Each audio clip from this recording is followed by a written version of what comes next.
겨울이 되면은 나무들이 활엽소들은 나무 이파리를 다 떨어뜨립니다.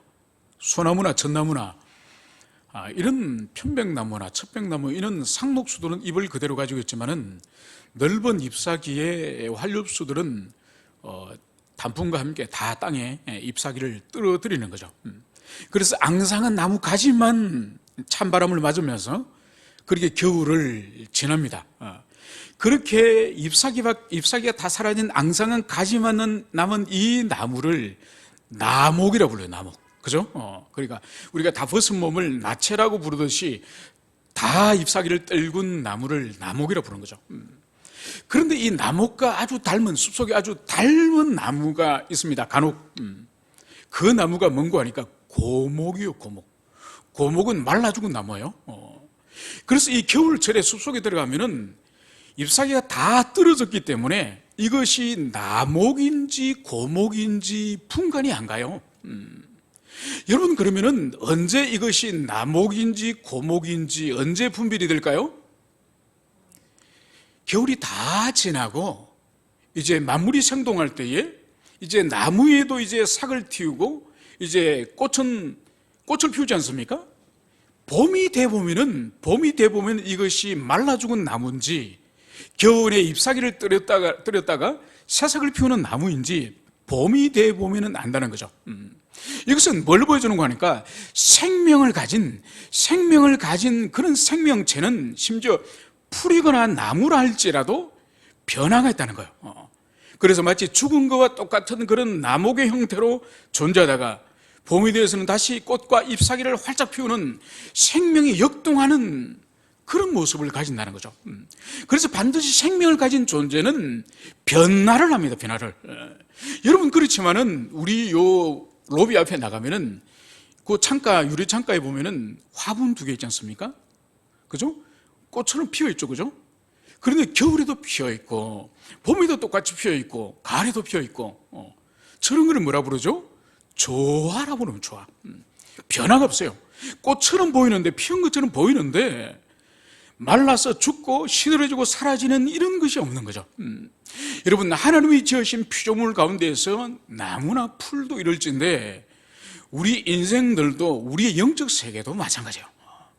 그래서 어떤 때는 하나님의 은혜가 함께할 때는, 은혜의 역사가 생동할 때는 많은 선한 열매를 맺고 있다가 하나님의 은혜가 떠나고 나면은 우리 성도들, 하나님의 자녀일지라도 불신자를 방불하는 그런 삶을 살아가는 거죠.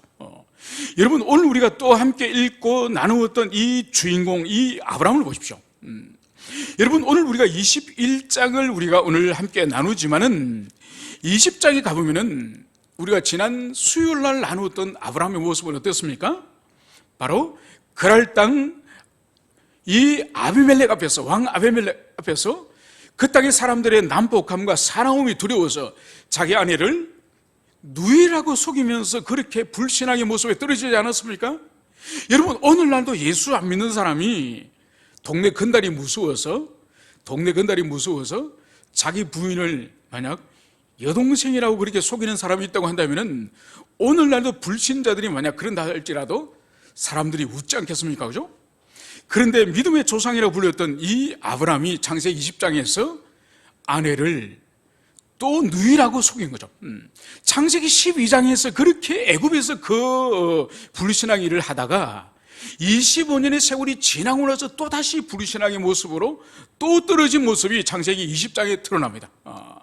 그래서 아브라함이 불신자를 방불하는, 마치 믿음이 없어, 그래서 마치 나무가 말라 죽은 것 같은 그런 상태의 영적인 상태에 있는가 하면은 오늘 이 21장에서는 오늘 22절에 보면은 바로 아비멜렉이라는 그 사람이 군대 장관 비고를 데리고 오늘 아브라함을 찾아온 거예요.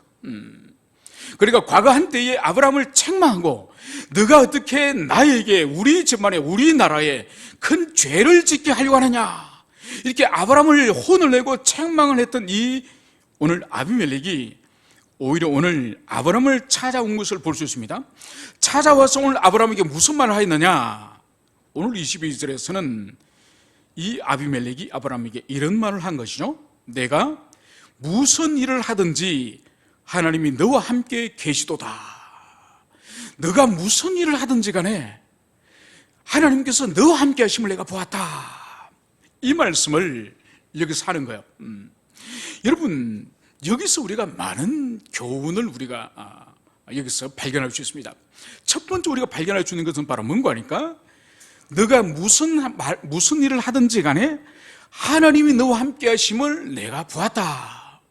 여러분, 여기서 첫 번째 우리가 발견할 수 있는 것이 바로 뭔가 하니까, 이 세상은, 불신 세계는 끊임없이 하나님의 자녀들과 교회를 관찰한다는 거예요. 여러분, 세상 사람들이 우리가 중요한 사람도 아니고 유명한 사람도 아니고 우리가 유력한 그런 능력을 가진 사람도 아니지만은, 세상 사람들은 영적인 본능적으로 교회와 그리스도인들을 아주 눈여겨 지켜본다는 거예요. 여러분, 이것은 우리 모두에 해당되는 거예요. 여러분들이 직장에서 생활하든지 아니면은 가정에서 생활하든지 아니면 친구들끼리, 신자와 불신자들이 있는 친구들끼리 같이 있든지 간에, 이 세상은, 불신의 세계는 항상 교회와 그리스도인들을 면밀히 관찰합니다. 관심이 없는 것 같으며 그러면서도 신자들의 말이나 행동이나 이런 것들을 면밀히 관찰하는 거예요. 여러분, 예를 들어 볼까요? 절의 성녀들이 불륜을 하고 나쁜 짓을, 비도덕적인 그런 일을 하고, 여러분, 그런 일들, 성녀들도 사람이니까 왜 그런 사람이 없겠습니까? 그죠? 그런데 성녀 말고 교회 목회자가 간음을 한다든지 아니면 절도를 한다든지 아니면 다른 어떤 죄를 저지른다든지, 여러분, 동일한 종교인인데도 절의 성녀와 교회 목회자들이 만약 동일한 죄를 저질렀다고 한다면 세상의 지탄이나 세상의 관심이나 세상의 언론에서 보도하는 것은 어디를 더 집중적으로 하겠습니까? 말할 필요가 없는 거죠. 말할 필요가. 그것은 뭘 보여주는 거니까, 세상이 교회와 그리스도인들을 더 집요하게, 더 관찰하고 있음을, 그것을 보여주는 거예요. 그래서 오늘 여기서 이 아비멜렉이 오늘 아브라함을 찾아와서, 아브라함이 콜하여서 불러들인 것도 아니고 이 아비멜렉이 스스로 군대 장관을 데리고 오늘 아브라함을 찾아온 거예요. 찾아와서 하는 말이, 내가 무슨 일을 하든지 간에 하나님이 너와 함께 하심을 내가 보았노라, 이 말을 하는 거예요. 이것은 이 아비멜렉이 이 아브라함을 집요하게 계속적으로 관찰하고 계속적으로 아브라함의 삶이나 그의 모든 행위를 지켜보고 있었음을, 그것을 보여주는 거예요. 그것을 지켜봤는데 바로 아브라함에게는 이해할 수 없는, 설명할 수 없는, 인간의 이성으로 파악할 수 없는 하나님의 동행하심을 이 아비멜렉이 지속적으로 본 거예요. 여러분, 이것이 왜 놀라운 일인가 하니까, 이 아비멜렉은 이미 아브라함의 불신앙을 이미 발견한 사람이에요. 그러니까 이 아브라함이 얼마나 불신앙 가운데 자신이 두려웠으면은, 이 그랄 땅에 이 사람들이 두려웠으면은 아내를 여동생이라 속이면서까지 자신에게 어쩌면 생명을 구걸하는, 불신앙 가운데 생명을 구걸하는 그런 상태에 떨어진 사람이 아브라함이에요. 그렇게까지 영적으로 떨어진 적도 이 아비멜렉이 보았고, 그리고 20장에서 어떤 일이 있습니까? 21장에서 어떤 일이 있습니까? 바로 하나님께서 내년 이맘때에는 너에게 아들이 있을 것이다, 그 말씀이 그대로 99세 하신 말씀이 100세 이르러 가지고 실제로 이제 드디어 아들을 놓고, 그리고 그 아들이 잘 자라는 모습을 이제 아브라함이 살아가는 이 그랄 땅에 소문이 나지 않았겠습니까? 여러분, 지금도 100세의 아들을 낳고 90세의 여성이 출산했다면 지금도 누가 믿겠습니까? 아마 세계 그 뉴스감에 나오겠죠, 그죠? 그런데 지금부터 3,500년 전에, 이 3,500년 전에 100세의 남편과 90세의 아내 사이에 아들이 태어났다. 이거는 그 그랄 땅에, 이 아비멜렉이 왕으로 있는 그 그랄 땅에 다 소문이 퍼졌겠죠. 이것은 이 그랄 왕 아비멜렉이 아무리 생각하더라도 아브라함 자신의 어떤 능력이거나 사라 자신의 어떤 육체적인 능력으로서 절대로 출산할 수 있는 일이 아니죠. 그것은 바로 아브라함이 때로는 불신앙 가운데서 사람을 두려워하여서 아내를 누이라 속이는 그런 비굴한 모습을 가졌다 할지라도 그들이 섬기는 여호와 하나님이 함께 하셨기 때문에 감히 인간의 이 생략적으로, 인간의 육체적으로 일어날 수 없는 일이 일어나는 것은 하나님이 도우셨기 때문에 바로 그 일이 일어났다는 것을 이 불신앙 세계에 있는 이 그랄 왕 아비멜렉도 그것을 발견한 거예요. 여러분, 이것이 바로 하나님의 역사예요. 하나님의 역사.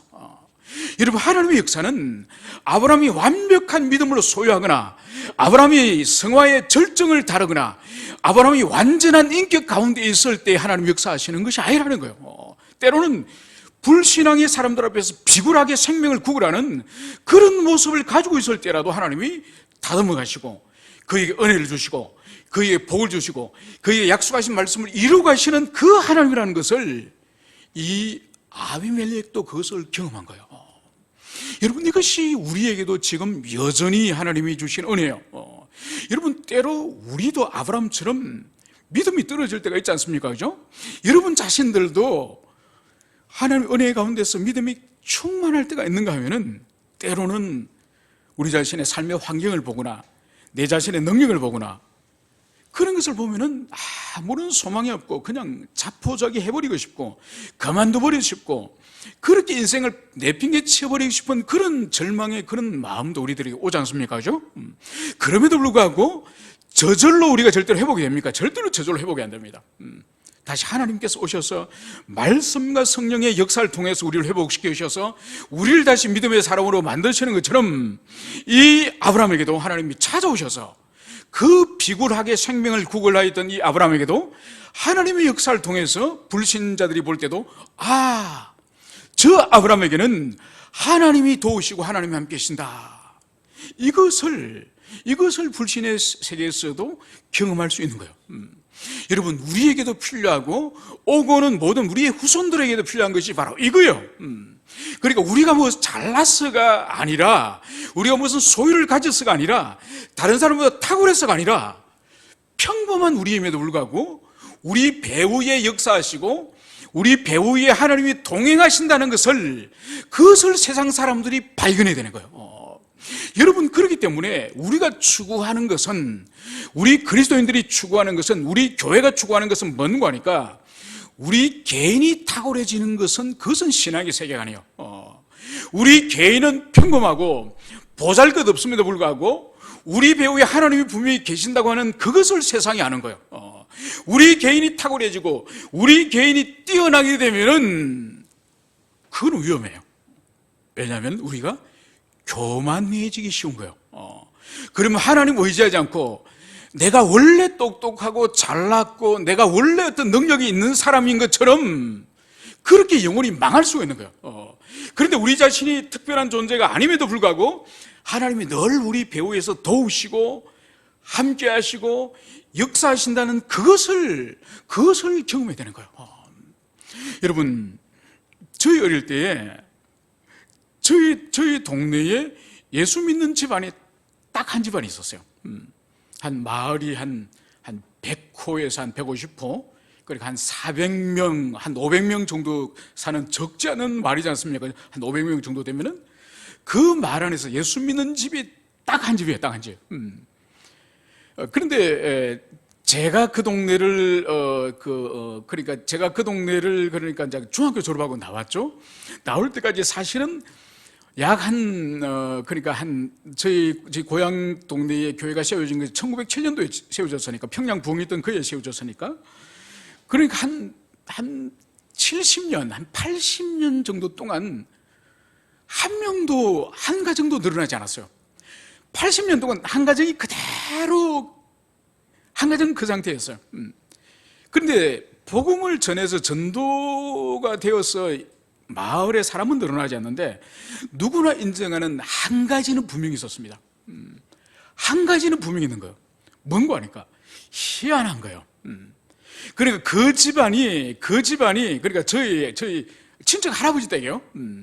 그 할아버지 댁에 열심히 농사를 안 짓는데도 농사가 해마다 풍년이야. 신기하더만요. 절대로 그 집안에는 흉년이 없어. 그리고 그 집안에는 과수원을 하세요. 그리고 포도과수원과 배과수원, 담강과수원을 일찍부터 큰 산비탈을 개간해가지고 큰 과수를 하는데, 신기한 거는 과일이 그렇게 잘 되고 그렇게 맛있어. 특별히 열심히 그 일을 하지 않았어요.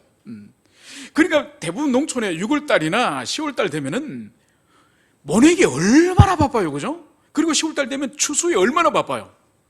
그런데 들판에서 우리가 보면은 모내기 한다고 다 들판에 하얗게 모여가지고 모내기 하더라도 그분들은 딱 주일 되면은 그 할아버지가 하얀 두루마기 입고 애들은 다 새 옷 입고 다른 집 식구들은 다 모내기 한다고 땀을 뻘뻘 흘리면서 맥주 모자 쓰고 일하고 있는데, 그 사람들은 옷을 깨끗하게 입고 교회 간다고 갔다 온다고 손 들면서 그래 나갑니다. 여러분, 다 주일 지키고 쉴 것이고 그러더라도 소출이 훨씬 많이 나는 거예요. 가을에도 마찬가지예요.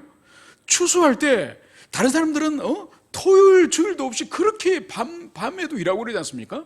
이분들은 딱 토요일 저녁 때 되면 그냥 다 씻고 집에 들어갑니다. 그리고 주일 하루 종일 오후 저녁 때가 되면 교회에서 돌아오세요, 이분들을. 그런데 이분들이 다른 집보다 더 풍년해요.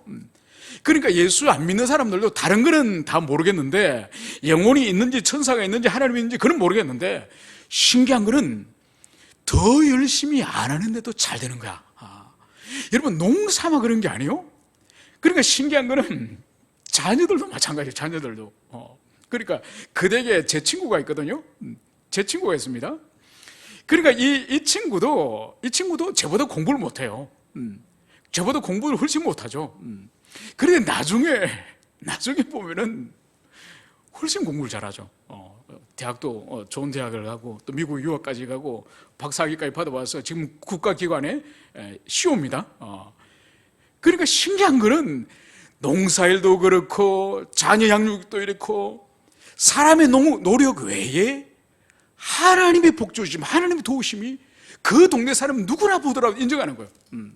그러니까 그 사람보다 훨씬 더 열심히 농사 짓는 사람도 있고 훨씬 더 열심히 공부하는 아이들도 있는데도 하나님이 복주시고 하나님이 함께 하시는 못 따라가는 거예요.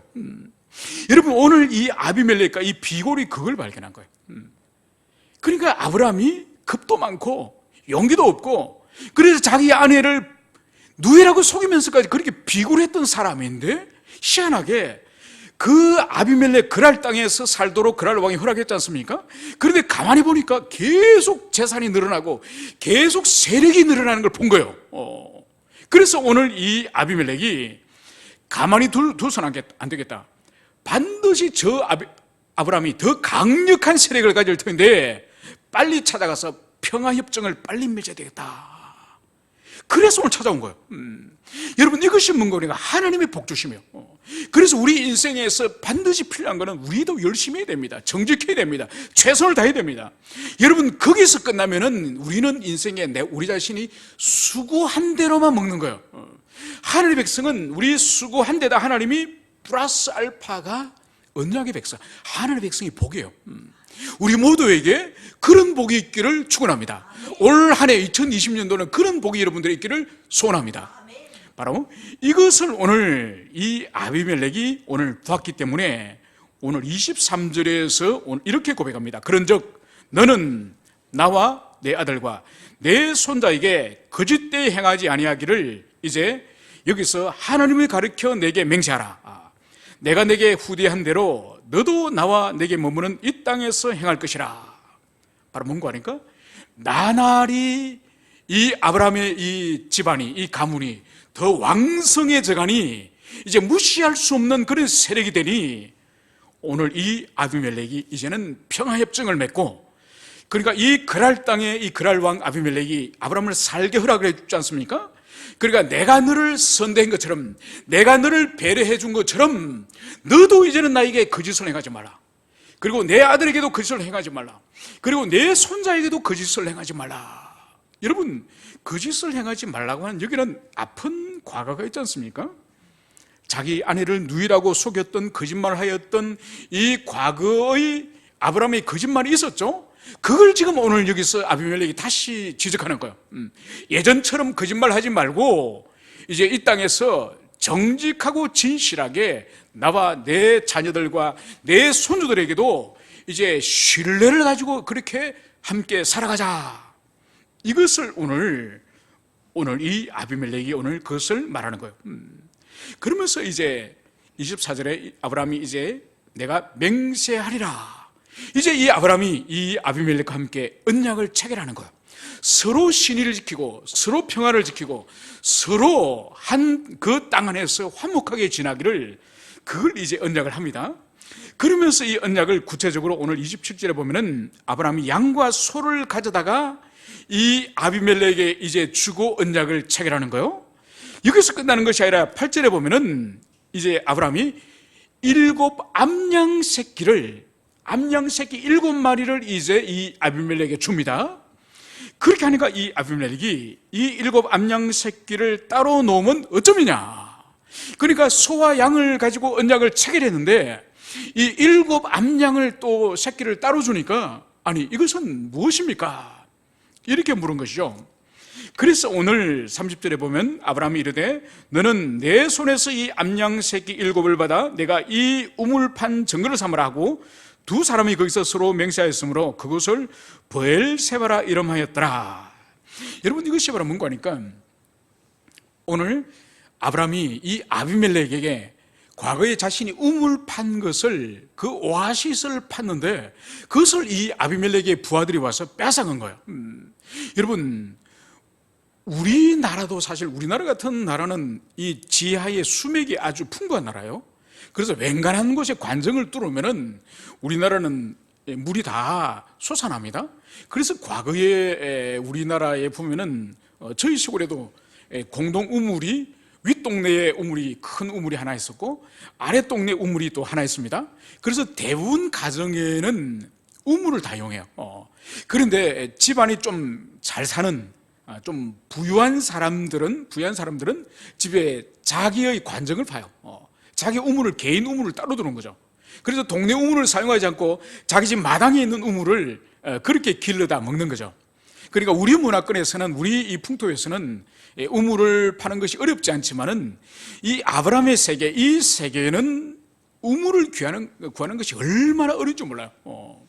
그래서 이 시대에 오아시스 이 우물 하나가 있으면은 그 우물을 중심으로 해서 성읍이 도시가 형성되어지고 그리고 그 우물이 광야에 있을 경우에는 유목민들에게 그 양들을 먹이는 물로서 사용되기 때문에 이 우물이 얼마나 중요한지 모릅니다. 그래서 이 유목민들에게 있어서 이 우물을 사이에 두고 부족 간의 전쟁을 많이 치릅니다. 그 정도로 이 우물이 중요한 거죠. 그래서 아브라함이 평생의 우물을 파서 수고를 해두면은 이 아비멜렉의 이 부하들이 와서 다 뺏어가는 거죠. 그래서 그것을 아비멜렉을 향해서 이 아브라함이 이제는 항의를 하면서 이제 이 우물의 소유권에 대해서 아브라함에게 인정을 하는 거예요. 그 인정하는 증거가 바로 뭔가 하니까 이 암양 새끼 7마리를 주는 거예요. 여기서 7의 의미를 우리는 이미 알고 있습니다. 그죠? 히브리 문화권에서 7은 완전한, 그래서 7마리의 암양 새끼를 이제 건네주고, 그리고 이 판 우물은 이것은 아브라함의 소유라고 하는 이 언약의 확실성, 완전한 언약의 이 증거로서 이 7마리의 암양 새끼를 주는 거죠. 그래서 오늘 이 우물이 이제는 영원히 아브라함의 소유라는 것을 오늘 여기서 언약을 체결하는 것을 여기서 볼 수 있습니다.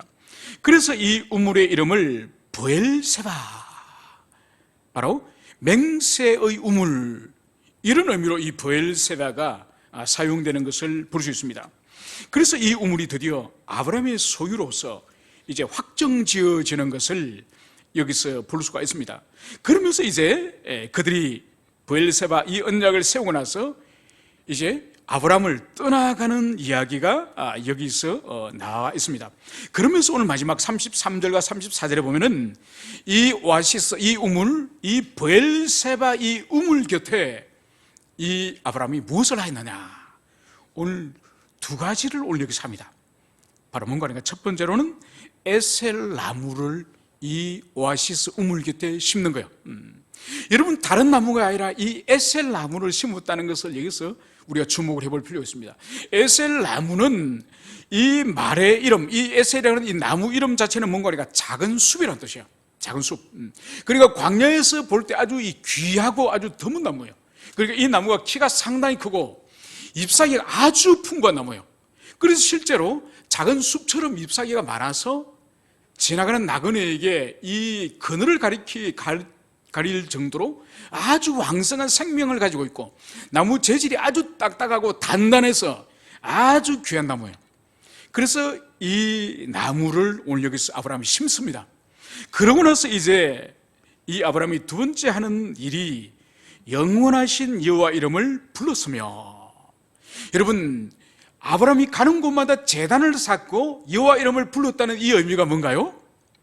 바로 그곳에서 하나님께 제사를 드리고 예배를 드렸다, 이 말씀을, 그것을 우리는 기억해야 될 것입니다.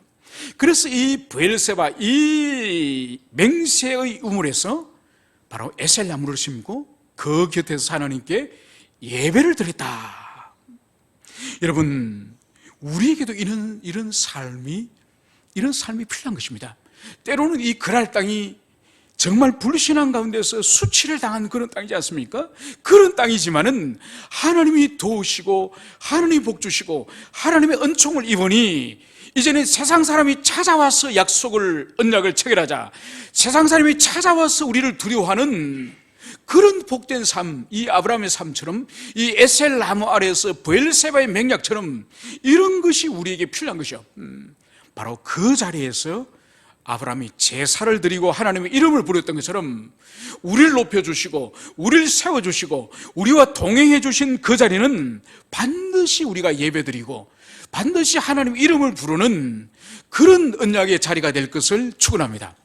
올 한 해가 우리 삶이 브엘세바 같은 이 생명수 오아시스를 많이 얻는 한 해가 되고, 또 그곳에서 왕성한 생명력을 가지고 있는 에셀 나무를 여러분들이 심고 우리가 심고, 그리고 그 샘 곁에, 그 나무 곁에서 하나님께 기쁨으로 예배드리는 제사하는 우리 모두가 되기를 축원합니다. 함께 기도하시겠습니다.